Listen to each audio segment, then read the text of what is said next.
You're listening to the Dre Area Sports Show, live on YouTube and X. Make sure to like, share, and subscribe. The Dre Area Sports Show is brought to you by SeatGeek. Use promo code Dre Area Sports to save $20 on your first purchase at SeatGeek.com. And we are also brought to you by BetUS. BetUS will match you up to 125% on your first 3 deposits up to $2,000 by using promo code. Dre Area Sports, Power Brand Systems. If you're looking to build a website for your small business or YouTube channel, then check out Power Brand Systems. Use promo code 300, Power to save up to $300 on your first purchase at Power Brand Systems.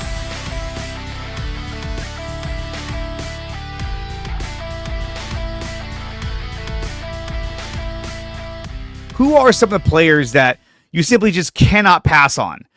Any player that falls out of the top 10, which player can you not pass on? Because we know that Jackson Dart might get taken in that top 10. Same with Jalon Sanders. So if that happens, which in a way I kind of hope it does, because then that's going to force a top 10 player out. I just high-fived you. I just high-fived. If a player drops out, who are some of the players that you just cannot pass on? So I only have 3. You know, okay. I like 3 players, and it's those guys that are come in and just be game changers week 1. 3 players: Travis Hunter, Abdul Carter, and Mason Graham. Because those are 3 players. And a lot of people aren't high on Travis Hunter, and I'm trying to figure out what Travis Hunter did y'all watch? Because he played 2 positions damn near full time, and he was the best at both positions.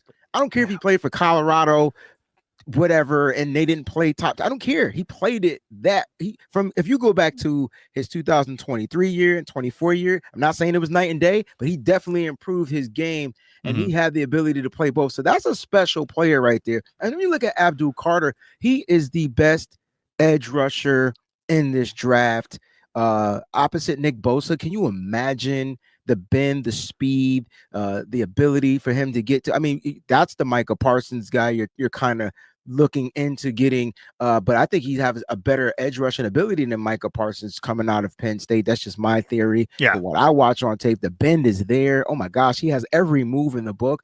And then there's Mason Graham, who a lot of people feel like, well, he doesn't have to look like a football player. He played in the Big Ten and dominated every week for 2 years. Absolutely. Mason Graham, that's a guy. If he slips to 11, you have to take him. Oh yeah. If he slips, he's the guy. Like if he slips, and that's the key. Can he slip? And you mentioned some scenarios, so I'm begging a team to come up and take Jackson. I'm hoping 3 quarterbacks go in top 10. Yeah, I don't see it, but I'm hoping. If 3 quarterbacks go, if 2 quarterbacks go, it's going to force someone out. If Jackson Dart goes in the top 10, that's going to force somebody out. Yeah. Because then whoever didn't take quarterbacks, I'd be like, take Jalon Sanders, which I don't think. Look, Jalon Sanders, I'm sure he's going to be a good quarterback to a degree, but I don't think he's the difference maker. Like Cam Ward, I think is a much more polished, much more, it's a much better quarterback all the way around. So let me ask you, if Jalon Sanders falls to 11, do you think the Niners, should they take him, or should they you look to trade that pick? What do you think they should do if Sanders is available at 11? I think the Niners are probably looking to trade down because their needs in the draft are kind of specific. Like they need defense. Yes. Like they are depleted on the defensive line. I did this drill the other day. They're depleted on the defensive line. They need linebackers. I wouldn't be surprised if they take 2 defensive linemen, 2 linebackers, and 2 defensive edge rushers. That's 6 out of the 5 picks right there. I wouldn't be surprised, but if they're able to trade down and get more top 100 players, because players are going to fall, right? You're going to get top 100 players that slip to the 4th round, right? It all depends on like who drafts who. So that's going to happen. It happens every year. But I think the Niners want to draft within that top 100. So I wouldn't be surprised if they look to trade down in the first round. And if they do trade down, I have 2 players that I think the Niners would go after. I think 2 players I feel like would fit the Niners the best if they are able to trade like into like the 20s, the early 20s. early 20s. And who are those two players? So one would be edge rusher Michael Williams from Georgia. I've been studying this kid. He's a And monster. I know a lot of people feel like his production isn't there. Let me just explain Georgia. Georgia is a weird school. They breed defensive linemen, and they breed defensive linemen based off of rotation. So these guys are being rotated in, rotated out. So the snaps aren't going to be there. The consistency isn't going to be there. But when they do get on the field is what they are able to do. And we know that Georgia defensive linemen are very productive, except for the one we got, Robert Bill Jr. Georgia defensive linemen are very productive in the NFL. Once they make their stamp. They just need the reps. They need the time. So I would be really high on getting that opposite edge built like Nick Bosa. He's a little heavier than Nick Bosa, I think, but they run damn near the same speed. They're the same size. They got the same kind of like play style out there on the edge. And the best part about this kid is he's young. He's 20 years old. That's and crazy. He's moldable. Now, his production wasn't there. He was injured week 1. He played on an ankle injury the whole season long. I really think that hindered him a lot. A lot of people like Jalon Walker, the linebacker, as an edge rusher, but I really think Michael would be a good pick if they're able to trade back and get him, or even if they pick him at 11. And then defensive tackle Walter Nolan. I know he has these stories of these immature. He's young. He's going to be immature. I'm immature and I'm 43. Like at the end of the day, you're going to have immature parts, but he can play football, and he can play football very well. And he's like second to Mason Graham when it comes to being a balanced defensive tackle, stopping the run, not missing tackles, and rushing the passer. Absolutely. I think Walter Nolan is probably, in my opinion, Walter Nolan is the safest pick for the Niners to take either at 11 or even further back in the early 20s or in the teens. I can attest to Wayne's maturity levels. He's not lying. Thank you, Johnny. But I think Walter Nolan is right where they need to be at in terms of like rebuilding that defensive line. In my mock drafts, I'm a little more aggressive in terms of what I want.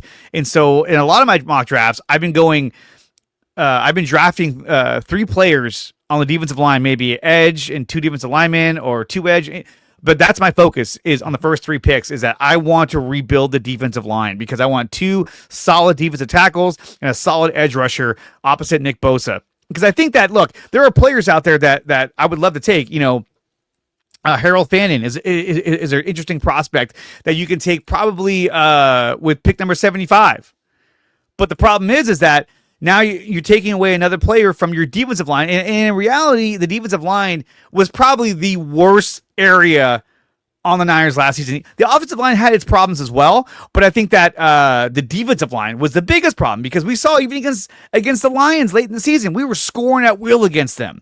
And then they just couldn't stop anybody. They couldn't get any pass rush. They couldn't stop the run. And so that was a huge issue for the Niners was their defensive line. Can the O-line be improved on? Yes, I firmly believe so.